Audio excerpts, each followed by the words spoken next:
welcome back. I'm here with the lovely Stephen Fry. We were talking about is there or is there not a God? You might want to go to another channel if that bothers you right now. I tell you what I do think about religion, which I think atheists lack, and I think that they should get on, is some theatre. You know, some... Completely agree. Ritual and ceremony. Something big and flashy that says, I am an atheist, and they have, you know, like smoke and, you know, and curtains. Well, there's a church in London where they have atheist services every Sunday. And, really? Yeah, and quite good people attend them. And far more than the nearby ordinary church, which has a little cluster of 10 people going in. And yes, but popularity doesn't. No, it doesn't. All right, yeah. But they sing Queen songs. They sing "Superstition" by Stevie Wonder. They all get handed the words, you know, just like at a service, and then someone will come up and talk about Dirac's theory of matter and antimatter, for example, and why it is one of the most stunning theories ever evolved by mankind on the nature of the universe. And so people will talk about science and about discoveries about you know, animal behavior and so on, as well as by wonder and joy and the remarkable nature of things. What about personal adversity, though? For example, if you're in a state of fear, do you find yourself slipping a little bit then and thinking, well, if there really, you've got to have a focus, a name to give your, you know. So of course, if I was in a plane that was going, I'd be going, God, please, God. Yeah. Of course I would. I mean, there's a great Jewish joke. My mother's Jewish, so technically I'm Jewish. And why is that funny to you? It's absolutely true. I'm a like, oh, Jew. Stephen, you're not. Oh, yes, he is. My oldest son. I'm not a Jew. I'm a Jewish. Yeah, right. There you are. Not the whole hog. Yeah, someone once said. Hog. Yeah, hog. You never have. But there's a story of this couple whose mother has come with them on their holiday, and they've got a baby, and the grandmother has left to look after the little bonny baby with a little hat sitting on the beach, and they go off and eat. She says, "Go eat, Preston. You know, I'll look after the baby." And suddenly this huge wave swells up and takes the baby, and snatches it away. This is awful. It's terrible. Yeah. And the mother calls and says, "I've been a bad Jewess all my life. I've never gone to temple. I'm so bad. Please, though, if you bring back the baby, I will worship you. I will be so good. I'll keep 2 fridges. I'll do everything right." And then there's another wave, swells, and the baby is deposited back on the beach. And the grandmother looks down and goes, "And the hat?"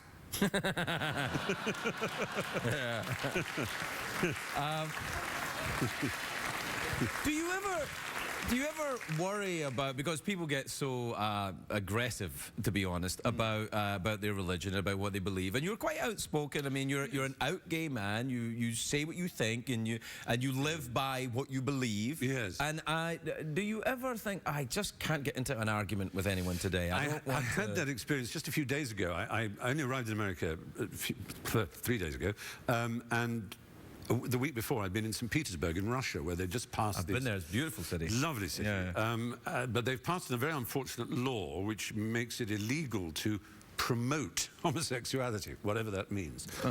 In theory, it means that you can't tell children about Tchaikovsky, one of the great heroes of that city, because he was a gay man. He wrote clearly in his diary that he was. You can't say, for example, that part of his identity may be in his music, because that would be promoting somehow homosexuality. And people have been locked up. There was a lawyer who tested it, who was actually straight, saying, "My wife and I have as best friends a lesbian couple, and we think they should be treated equally and that their lives are valuable." And he was, you know, was immediately arrested.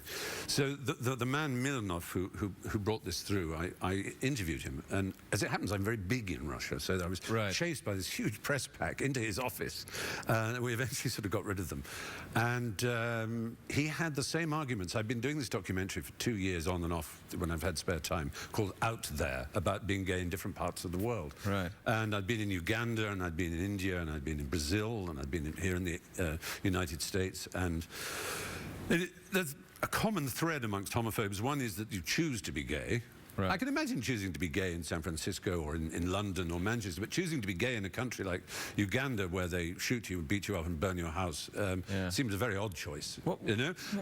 The other why would that be a problem? Anyway, if you choose to be gay. I mean, I choose to be gay. Okay, fine. All right. Yeah. It's bizarre. The second one is that they insist on absolutely evangelical, all gay people, on recruiting others to be gay, which is bizarre. And the third is that they're exactly the same as paedophiles. There's no difference. I actually got a Ugandan minister to say on camera, he's the Minister of Ethics and Integrity. It's the only such ministry in the world.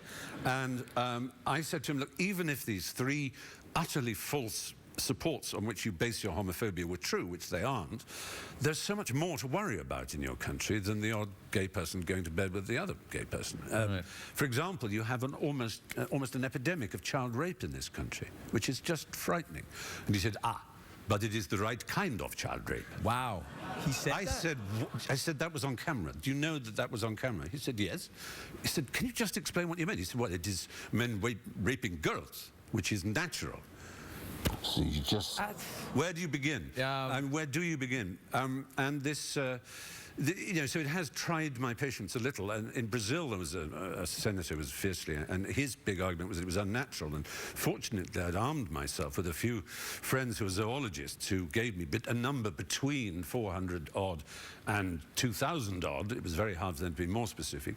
Examples of homosexual behavior observed in the animal kingdom. And as I put to him, there's only one example ever been observed in the animal kingdom of homophobia, and that's in the human race. So which of us is unnatural? That's fascinating. What was his answer? He had no answer to that at all. He said, I don't want to talk about, that's nothing, it's not relevant. So he then started talking about the Bible.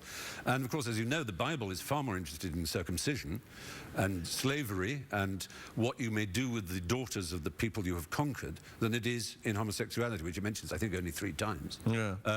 I have to stop you there. I have to stop you there just so that we can go to a commercial break and delight the sponsors with our conversation. We'll be right back, everyone. We'll be right back.